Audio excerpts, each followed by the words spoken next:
देवर जी। का हो ये भाभी, ताला में डाली चाबी।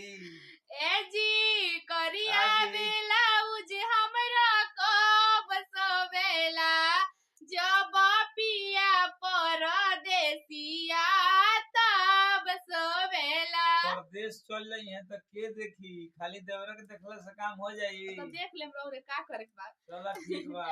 ए जी पिया परदेसिया हमरा कब सवेला, आ जब गदी में हरी लावा तब सवेला। पिया रही परदेश आ गोदी में हो जाई होरी लखेगा। राहुल भैया ये का राहुल ए जी गोदी में हरी लवा हमरा कब सवेला, जब सासु खेलावस तब सवेला। जब भौजी पिया तब सोभेला।